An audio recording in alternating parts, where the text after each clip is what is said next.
Hey guys, in this video I'm going to show you how to create custom workflows in Zapier, and it's really easy and simple, guys. So for example, this is one I already created. This is where I post something in my Google Drive folder, an image, and it automatically publishes that photo on Instagram with a caption. Okay, you can also schedule posts. If you use it with some other tools, you can schedule these posts as well. For example, guys, if you use something like buffer or later, then it would go ahead and schedule those posts for you. So it's really easy and simple. Let me show you how to do this. Let's go to the home page. I'm going to show you how to do this from scratch. So first things first, log into your Zapier account if you're not already. If you're new, sign up at zapier.com and you can start up with a free plan. I have 9 days left on my free plan. Let me show you right here. This is a free plan, okay? And then once you're logged in, what you're going to do is click on the create button right here. This is where you build your workflow. Okay, I already have a zap right here. So click on create, and then what you're gonna do, guys, is click on create right here. Click on new zap. So we're gonna be creating a new zap right now. Okay, here's what we do. Also, you can use the AI tool where, oh, actually, I wanted to show you a tutorial with using Trello. So you can use your AI tool. They can help you automate things, but I'm going to show you the basics so that you know what to do and you know how to, if the AI generates something for you, you can go ahead and edit that, right?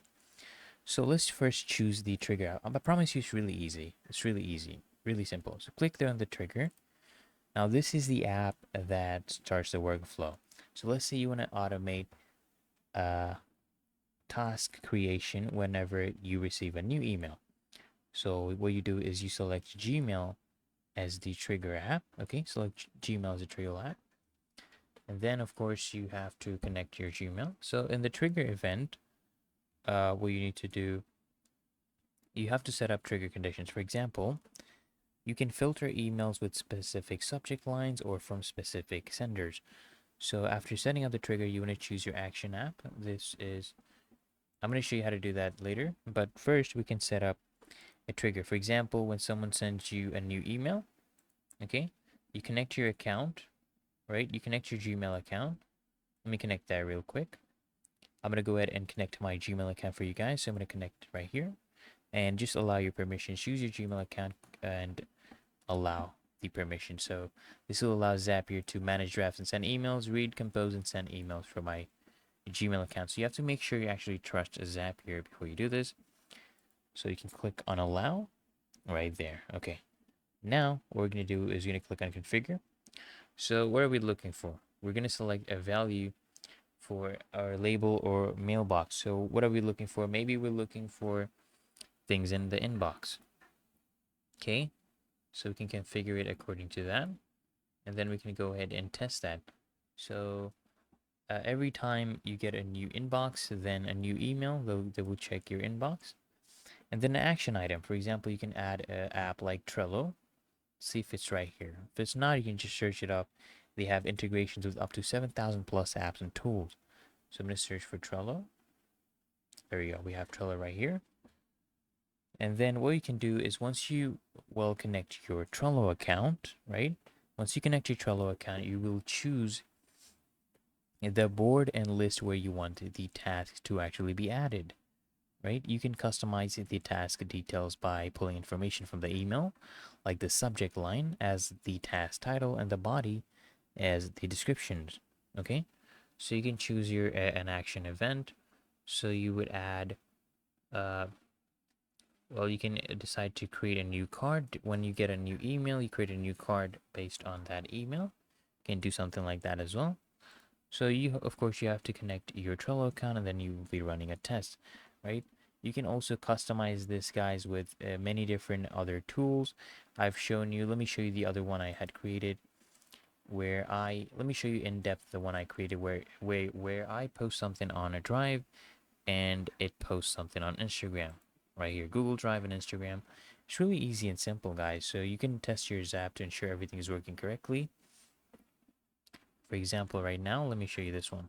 So this one is set up in the way that the app is Google Drive. The event is any new file in this folder. Well, this folder right here, if I post something new, let me post and show you, okay? I'll post and show you. I'll post a new file just to show you. For example, let me post this Adidas logo. Post this right here. And then what we can do is we can run, the configuration is my Google Drive, the folder is Zapier test. And then if the file is there, what it's going to do, guys, is going to post it automatically to my Instagram. So if I connect to my Instagram, it's going to publish a photo, and the Instagram account, I've connected that, and I have put the file. So it's going to post the file, and it's going to add a caption that says, please like. You can test that out. I have another video right there. You can go ahead and try that out. I can click on run, and it would start running the file. It actually works. Boom, guys, the Zapier is successful, and it triggered one new file. If I go to my Instagram right now, let me go ahead and check my Instagram. It should have posted it. I'll let you know real quickly if it actually worked. And boom, guys, let me actually show you. Let me show you. Let me open my Instagram on my PC. Okay, guys, this is my profile right now. As you can see, I have made the post, and let me put a new one. Okay, let me put a new one just to actually show you this live. So let's do this Hyundai logo. Post this right here. It's really easy and simple, guys. You can play around with this and create your own different workflows. Go back here. I'm going to run this again, and it's running.